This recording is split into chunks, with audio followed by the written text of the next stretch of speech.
Welcome, everybody, to the Ricardo's Rules of Resilience podcast, the podcast where we give you the tools to withstand and recover from difficult times.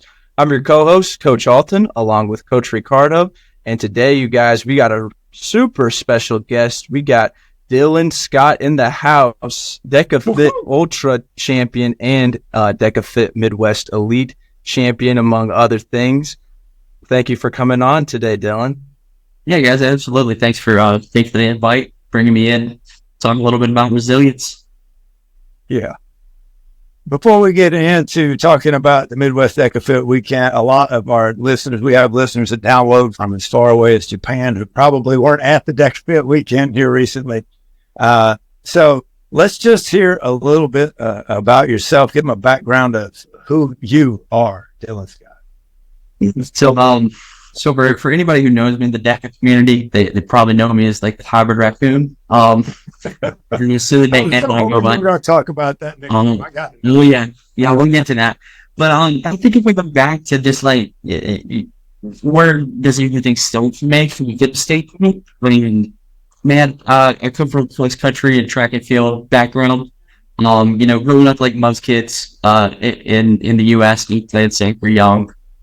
So I played soccer from, kind of ages, say 5, 6, all the way up until I was 12. And in that was an okay little soccer player. But it wasn't until I got to, middle school, high school, where just made the shift over to cross country, track and field. And after that, I was okay. I was nothing special. But maybe around my sophomore year, things started to turn a corner for me. Started winning races, started being competitive at a state level. And kind of got over into a decent couple of years as a high school distance runner. And then, unfortunately, going into my senior year of high school, I suffered back injury, which led to some nerve problems down the right side of my body. And that took me out of competitive sport for, a good 3 years. Redshirt in college, wasn't able to run, transferred home to a school that doesn't have a cross country program, finally get fixed it back right now about the age of 21 and started picking sport back up again and was able to be competitive for at least 3 years cross country runner. But then it's about you graduate, what are you going to do now? And actually the hybrid fitness world was starting to come around. Found myself in senior sport races for a bit, and then landed in the hybrid realm around 2021. And things just really took off for me from there. Once I got healthy and was able to really train to what I found my potential was, which turned out was a very high amount of volume, a lot of hard work. I started creating it and going after it more and more. And really, it's kind of led up to this moment over the last 3 years, culminating and seeing a lot of success in hybrid scene. But, about a 3 year span of wondering if I was able to get competitive. Now, it's been a long journey to find myself at the kind of podiums recently, which I've been very, lucky to do. Well, I'm so glad you talked about that, that difficult time. Can you, as you know, the theme of the podcast is resilience. Can you talk about some of the things that helped you to be able to withstand those tough times when you weren't even sure if you were going to be able to compete? Yeah.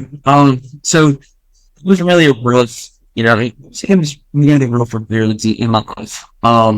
So we're looking at, late 17.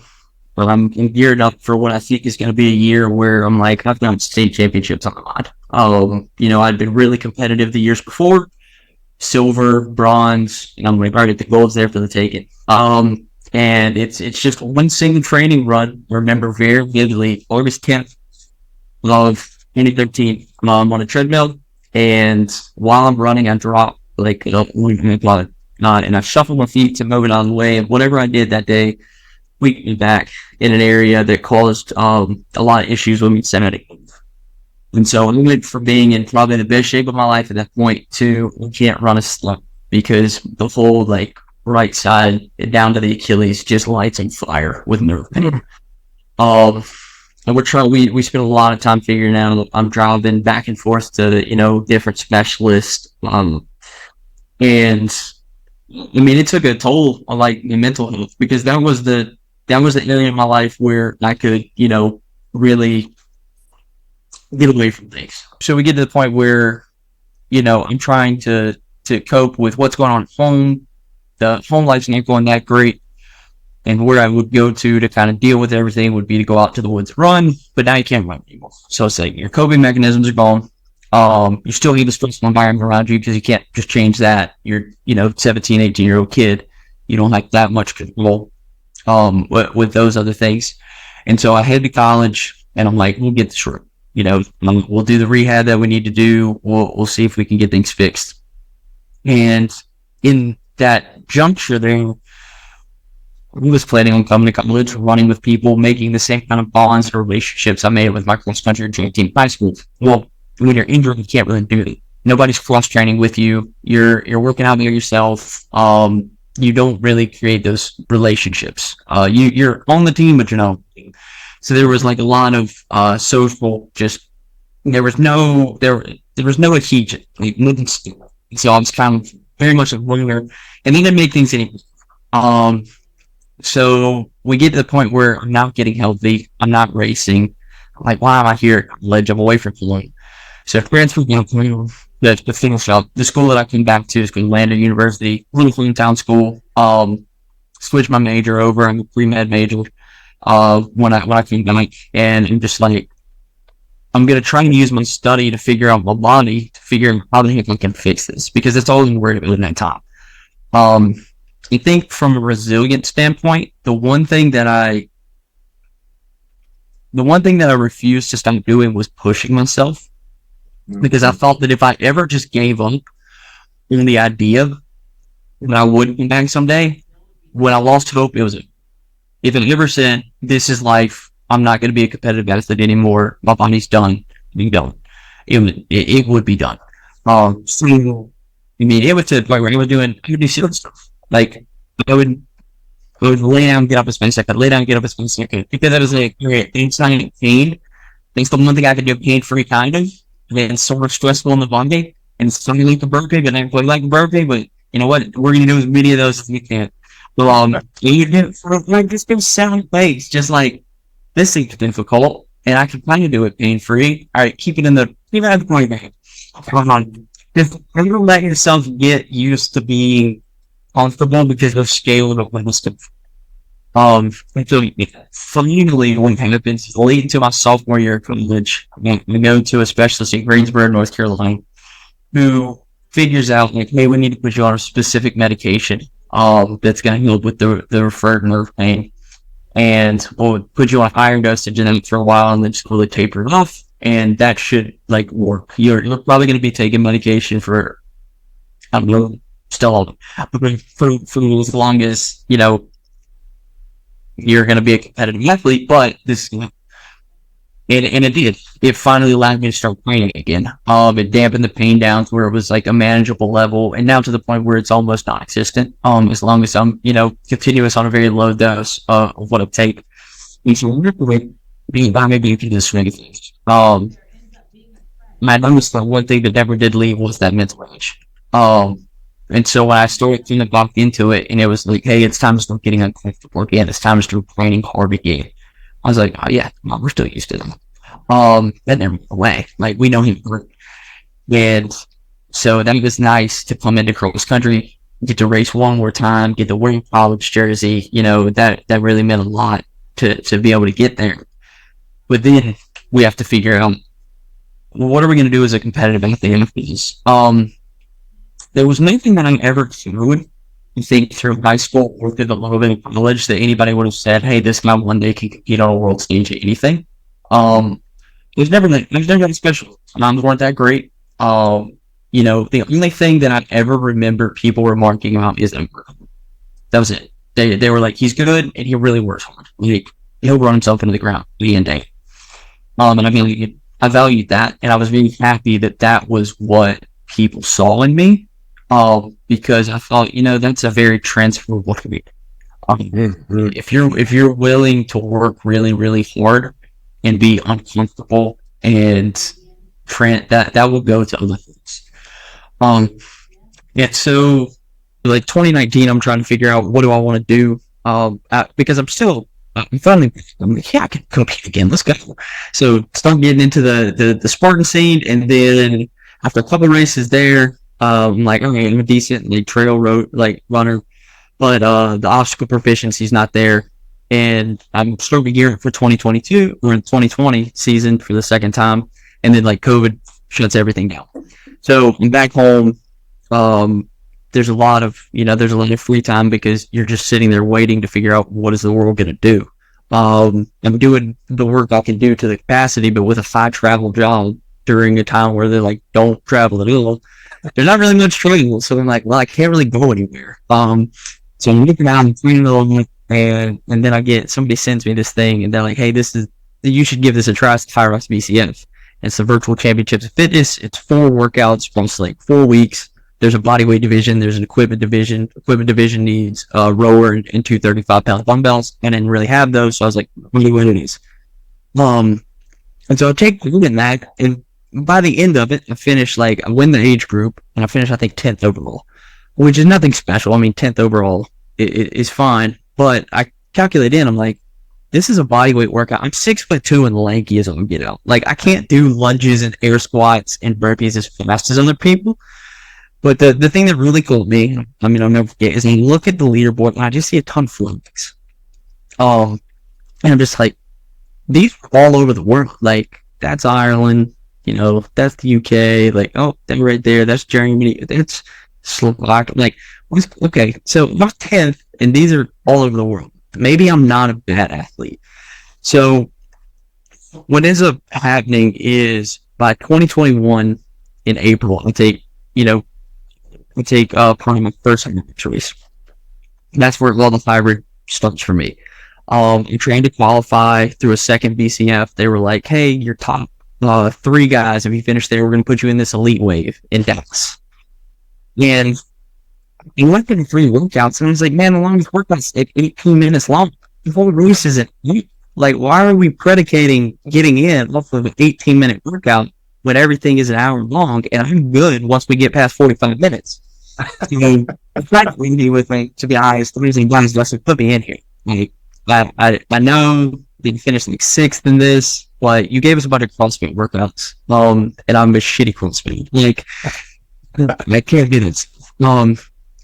So we go to Dallas, and I don't get in the elite wave, but I race the pro race down there, and we finish. I win.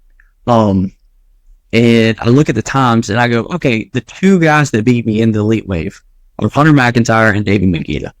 Everybody else I beat. And I'm like, you're first that day. Had you put me in that wave, I'm going to finish 3rd. And I think that caused a lot of people's eye. So it was a very crazy trajectory for me, because it goes first race Dallas, second race U.S. Championship, 2nd place, 3rd race I'm in Leipzig, Germany, and I'm 6th at Worlds. And I'm like, the game's fast. And I'm taking into account that like this is a pretty new sport, and I just happen to get kind of lucky. The sport's going to grow, and I'm not going to keep up. And that hasn't been the case. And so around coming into the second year of like 2022, I'm doing a lot of HYROX stuff, and now catch wind of DEKA Fit. So I end up shifting and start doing things. So I do my first DEKA Fit, which is a road show in New Jersey. So this would have been by that point it's 2023. So I raced a whole nother HYROX season, going through that. I was like, my first year was just kind of like lucky. It turned out not to be that way. I make it to Worlds again. I finished 5th at Worlds in Las Vegas. And I'm like, all right, well, maybe I'm good at this. Like, it comes down. It turns out I'm actually not bad at this. So then I catch wind of the DEKA Fit stuff.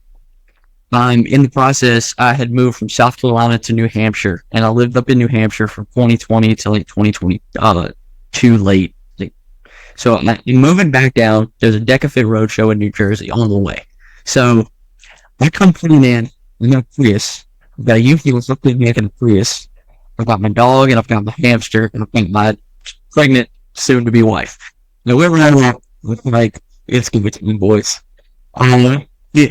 And I'm like, we're just gonna stop off here and race in this like soccer dome in somewhere in New Jersey. And like an hour and a half before the race, I'm going to grab something off the bed and look the entire right side of my neck. For some reason, I don't know. I've always had a bad time with like this muscle that runs down the back of my neck, connects to my shoulder. I've locked it up so many times. So I'm like, I can't lift from weight. Yeah, but I'm like, you're about to race like this. I can't turn my neck. But when I'm there, race the first time in DEKA Fit, honestly, it hurt me so bad. I was surprised at how it was. And my time was nothing. It was like 32 something, 32. But managed to win, and was like, this is tough. The assault bike just ripped me. I've got to get better at this. So start getting into the DEKA races, head down to West Palm Beach in September, race that race, which was where the world record was set by Rhode Island. Super fast race. I mean, like, might have been the fastest, honestly, in history that so far, because there were, I think there might have been 9 guys in 30 minutes. That one for the ages, for sure. Yeah, it was so fast up there. And you know, get into that, start racing that on like the world level, go to world championships there. The first year didn't race that great. I think it might have been 8th. And then this past year was there and finished 4th. And I really enjoyed, you know, the dichotomy between the two races. Of you've got DEKA Fit, which is a lot. When I explain to people, I say it's a lot faster, it's a lot sharper. And it's really about execution there and just game planning, because there's certain parts of the race that create the breaks, and knowing exactly where you need to be at and how you need to feel through each portion of the race to know, hey, I can or cannot make this move now. Whereas HYROX, I find it to be like this long grind, where you basically, for a smaller guy, like me, you make it through the first 15 minutes of the race, and then it just becomes this, you start running, you start working, and turn away at everything. And the move with proximity to the finish of the race at DEKA tends to happen later.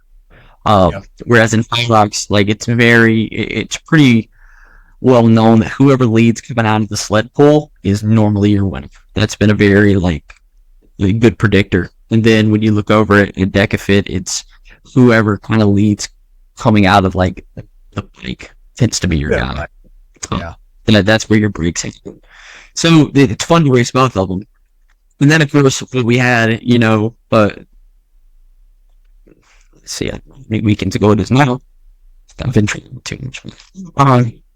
Right in Indiana, we'll just say it that way, with the DEKA Ultra. So they announced the DEKA Ultra, and my inbox gets with people going, you going to races? Like, you're the guy, you love doing volume. Like, they just created a race for you. You're going to DEKA Fit 5 times in a row.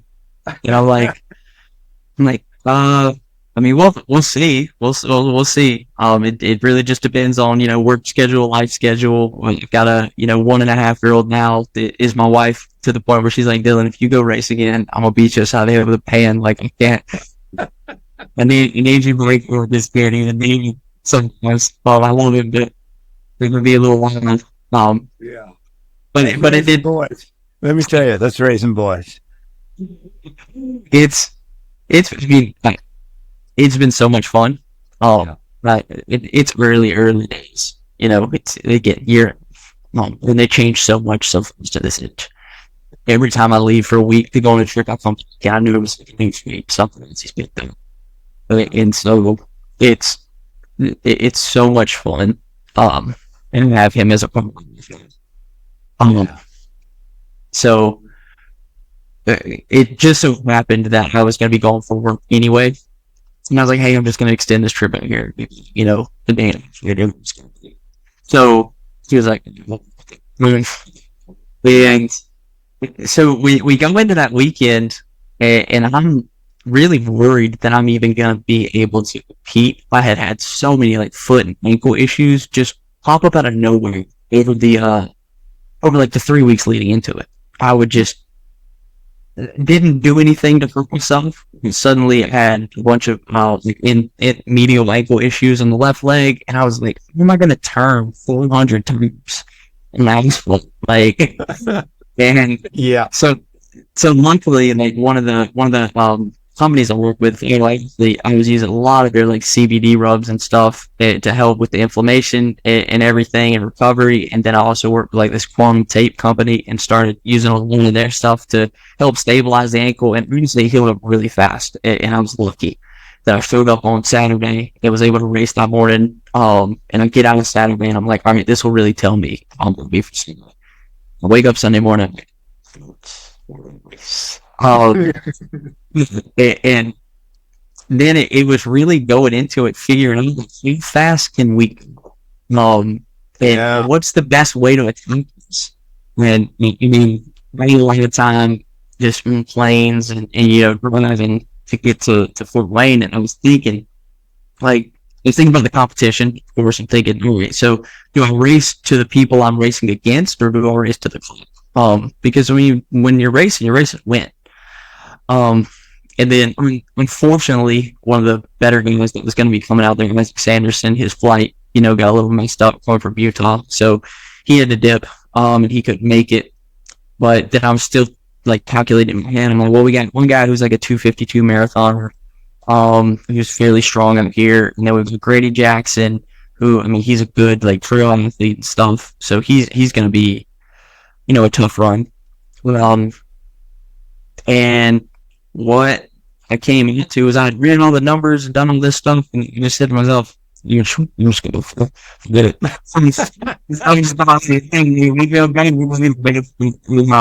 We'll keep everything controlled, and we don't want to feel like comfortable until we've been racing for 2 years. If we get into it really quick, and then we're right. And then I could probably, make it another 50 minutes.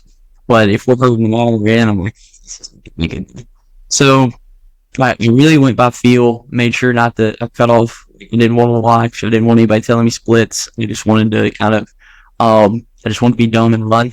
And that was kind of how I reached it. And it turned out that my expectations were, I can go like 2 hours, 50 minutes or so. You can run 34s. And I get through like 3 and then Jeff decides to let rip like what I'm running. He's like, he's averaging like 32:10. They're like, oh man, he's doing it. And so some point, I'm really 3.5 days. And I remember, we did the second one, we went against the lady who won, Brooklyn Nichols. Now, I get down. He's like, yeah, this is great. And after about 3.5, we're going to get back. I'm going, we're going to be losing shit of you. Me too. So I would say that we definitely started getting to the point where fatigue was setting in, hamstrings started cramping up, and then fourth round, I was like, man, I gotta just shut my eyes for 33 minutes and get on with this because I'm tired. Yeah, you were blazing. I thought just to rewind a little bit, going back with when you were talking about when you were just doing what you could do. One of the Ricardo's rules that we talk about is not using the word can't unless it's followed by yet. And I feel like you really exemplified that with, it'd be very easy for you to just kind of sit in and be like, oh, I can't run, I can't do this, and kind of just give up on your dreams. But you were really focused on just doing what you could and moving forward. And I really appreciate that story and being vulnerable for our listeners. I thought that was really great. And kind of talking about the ultra, I feel like that's pretty insane. You didn't work in your splits, because I remember watching and you were like, I think your first 3 laps were like right on the money. It was like 32:10, 32:02, and then 32:20. That's pretty insane. Yeah. We don't have the exact splits, but I know I was like within my first one and my third one were 1 second. It was 32:04 and 32:03 for the third one, and I think the second one might have been 32:20 something. But yeah, and also I do love that saying, if you're gonna say can't, you need to put yet in through it. Now, of course, I'll have even like stipulations on that. Like, I can't back squat 700 pounds, I'm gonna put yet after that. It's also like to measure, if you're being really defeatist about things that are possible, you have to learn it. there's understanding, abilities and limits and all of that. But it's the question of where are you putting that cap? Are you putting a realistic cap on your limits? Or are you putting like an unrealistic cap on your limits where you're saying, oh, I can't do this? And it's like, you could. With enough work, you could. And so I fully believe in taking that approach, to just about everything. Again, that's a transferable, rule. That's a transferable thing. There are certain stuff, like, I don't know anything about computer programming. That doesn't mean I couldn't learn how to do it. But if I said, oh, you can't do that. But if I follow with then I can sit down and I can learn computer programming. And I can become an IT. And it just depends on, but that's putting in a realistic, like, okay, this is very achievable. You probably can't be the CEO of it. Like, that would seem to be quite unrealistic. And I'm not going to be like, because that's not a goal or an aspiration or anything I'm chasing. Yeah. Obviously, you're right. I mean, we can take anything and turn it unreasonable, right? But very often, you've hit the nail on the head. That really, as my father would say, can't just means I'm unwilling to try.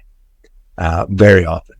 You easily could have gotten to the place and everybody would have believed you and nobody would have blamed you if you said, I can't run it or I can't do a functional fitness test with 10 stations that includes throwing a 44-pound ram over my head. It's just too likely to tweak all my nerve issues again. Right. But instead, you took the attitude of, well, I'm going to do what I can, not what I can't, and build into it. And next, after years of that, now you didn't do this in a couple of weeks or a couple of months, but building on that attitude year after year after year in the long haul, now all of a sudden you're the champion of the first ever DEKA Ultra and champion by light years. I mean, you were just all along out there by the end of the race.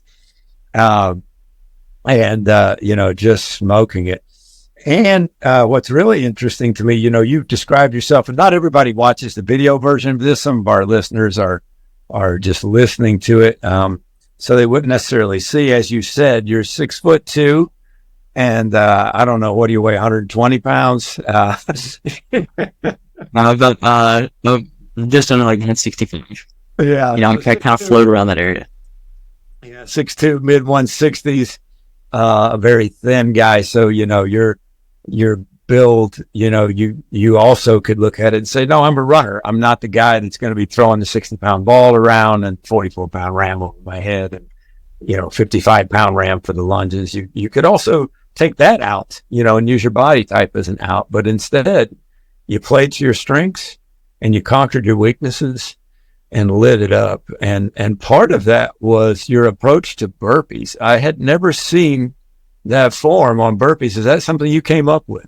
Yeah. That was a little trick of mine. I was like, I noticed how fatigued like your arms get trying to do it without that. And I was like, man, if I could just use my hips here, like I could go long wide with the legs and make this a kettlebell swing. And now, how hard's a 44-pound kettlebell swing? Not hard at all. Like, you could do 20 of those and I'm good to go. So, I know it's much slower, but when you're doing a race where it's like, if you give up 5 seconds there, but you don't jack your heart rate, then it's totally worth it. So that was a little technique that I played with. And I was like, I'm just going to kettlebell swing these things. That'll get me too much easier. So for the viewers that aren't sure what he's talking about with his burpees, he kind of, when he's up at the top on his feet, he kind of swings it back a little bit in between his legs, gain some momentum. And I've never seen that. And I was kind of curious with training for the Ultra, what did that look like? Was it a lot of zone 2 work, or what was it like? Obviously you got the secret sauce for whatever it is.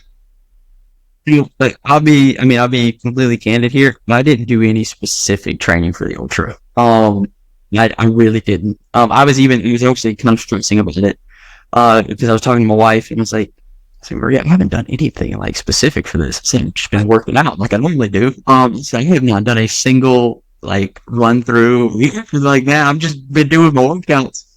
I mean, when you look at it, like I trained a lot. I'm doing 25 to 30 hours a week. I'm spending a lot of time a week. I do a lot of rowing. My running volume is maybe 40 miles a week. But I mean, when you take 45 miles a week of running, and then another 50 plus on the HYROX, and then you take another 250 on the bike, and then you put in weightlifting. As long as you do, you have so much of a base up under you, as long as you do a couple of specific top end things to make sure that you still have some power. But there's nothing about the DEKA race that you have to be super, super specialist for.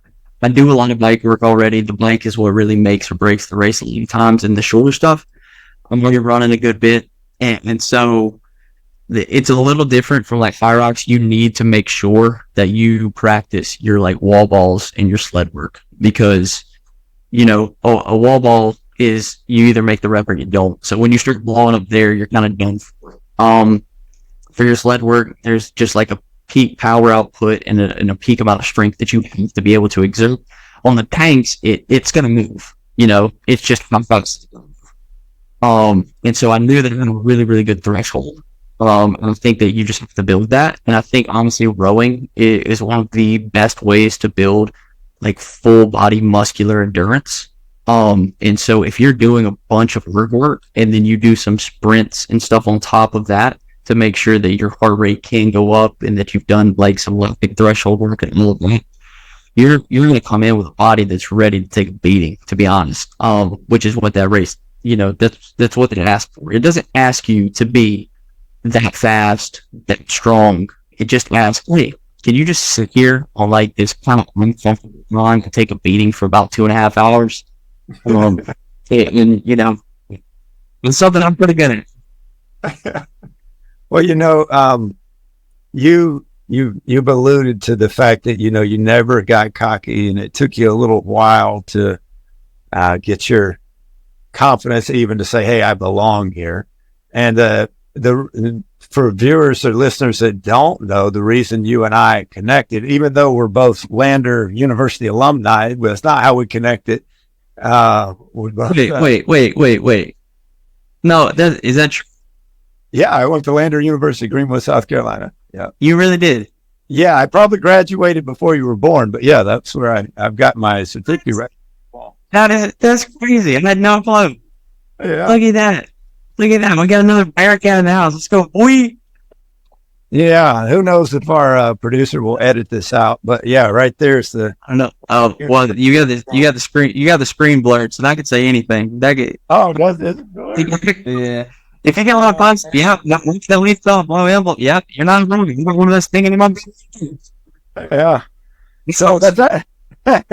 So that's not actually how we connected, but yeah, small world. But the way we connected was that you actually posted a picture where I'm in the background reffing you on the burpees, I think. And we're shouting out, hey, the DEKA ref was locked in. You were locked in. You man, that was intense. I was like, man, he's ripping harder than I'm racing right now. With that face. Man, well, you guys are giving it your all. I got to give it mine, You were. And I posted that, and a good friend of mine who's been in the DEKA and the OCR community for a while, the comment he made was what a humble and grounded individual you are. And so can you just talk quickly about how it is that you stay humble and grounded? Yeah. Well, I mean, yeah, thank you for that. And I think, was that Chris Marks? Yeah. Yeah. He talked to me a lot during that DEKA race. He's helped me out, and Chris and I have talked on and off at races, and he's super great guy, really just supportive. He was my original DEKA mentor. He yeah, get going. Yeah, he's awesome. Like Chris.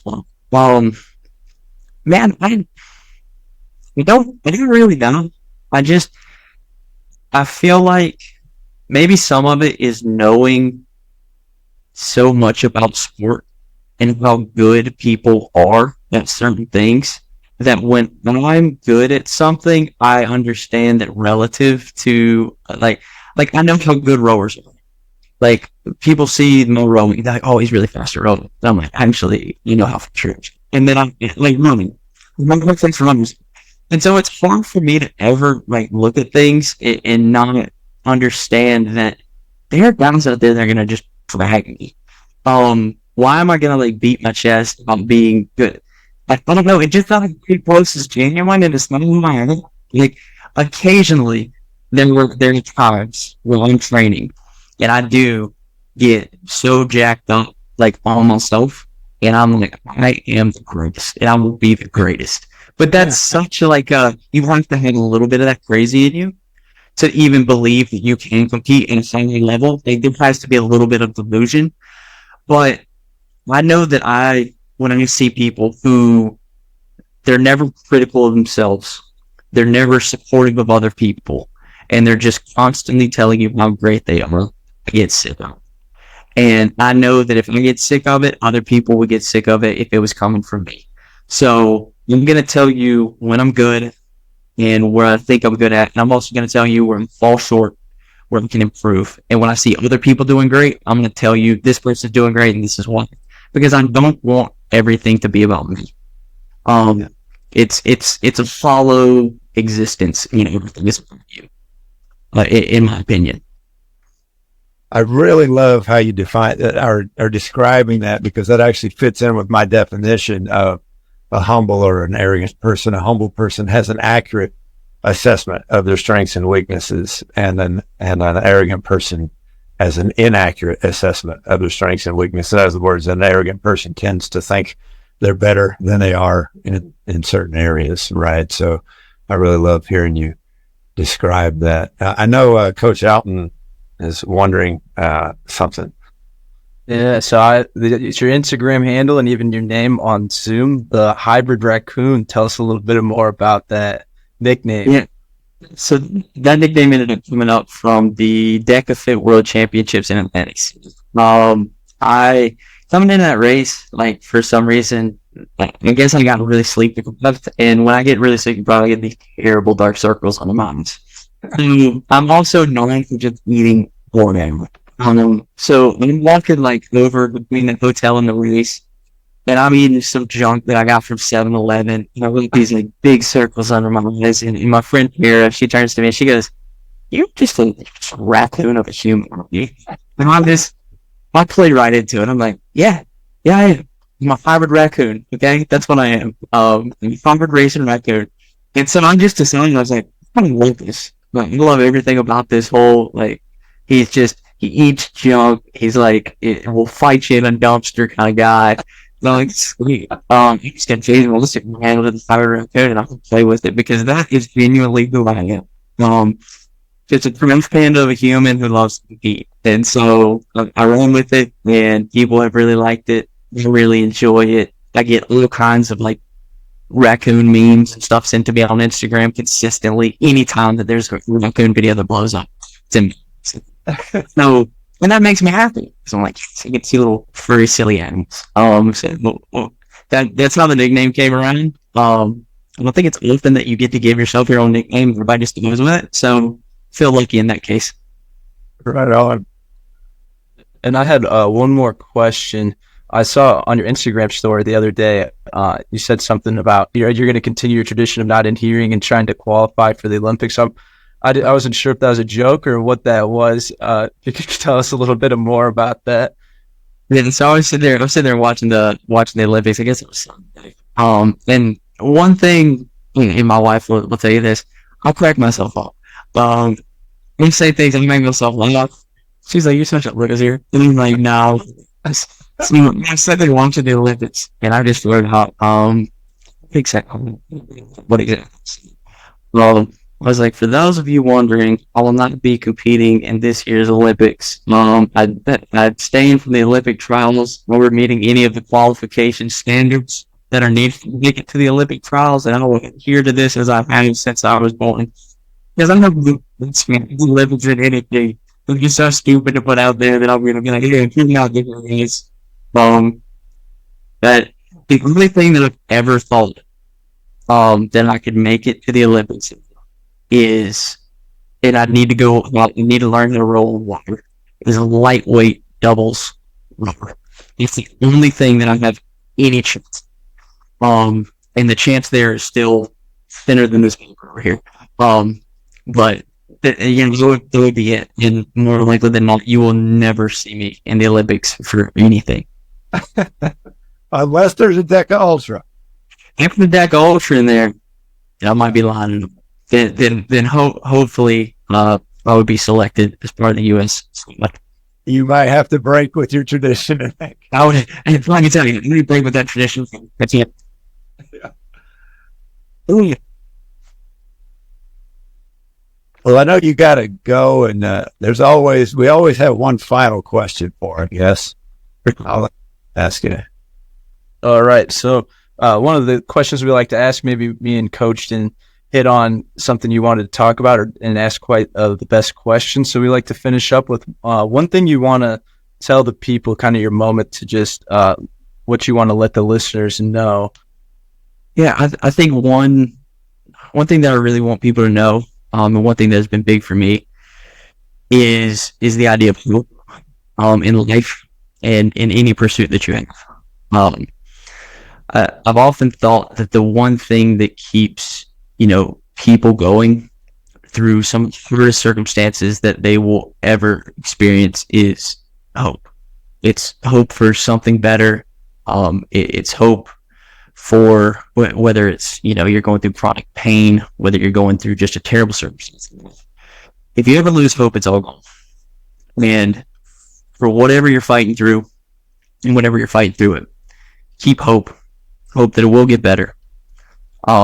Because without hope, there's no life. And that's one thing that I've held to for a while. Very, very well said. Yeah. You have to keep believing that things will get better and change. Well, it's been a pleasure to get to know you. Dylan, we look forward to seeing you in many more competitions, including, Lord willing, we should see you put on quite a performance and what I'm sure is going to be a very stacked and competitive field in Florida this December for the DEKA World Championship. And I know you're going to be right in there jabbing and scratching and biting and all the things a raccoon does to get to the top of that. Be right there in that mix. It's going to be fun to watch, and we look forward and wish you tons of success is what's coming. Thank you for taking the time to talk to our listeners and share with them some of the secrets of how you've gotten through the hard times and gotten to this excellent place of where you are. Well, thank you guys very much. Yeah, I look forward to seeing y'all down in Florida. Keep judging hard, Ricardo. Keep that intensity. Thank you very much. And I hope everybody's enjoyed this little interview. Yeah, thank you for coming on, man. It was so awesome. It was so crazy watching you race at the Ultra. That was out of this world performance, superhuman. I don't even know how you did it. Did it? It was a good time though. All right. Well, hey, to our listeners out there, if you need any resilience training yourself, feel free to reach out to me at coach.ricardo or on Facebook as Ricardo Molinax. Or how about for you, Coach Alton? Best way to reach out to me for coaching, Instagram, AltonMolinax17_ or on Facebook at Alton Molinax. Thank you guys for tuning in today. Go be resilient.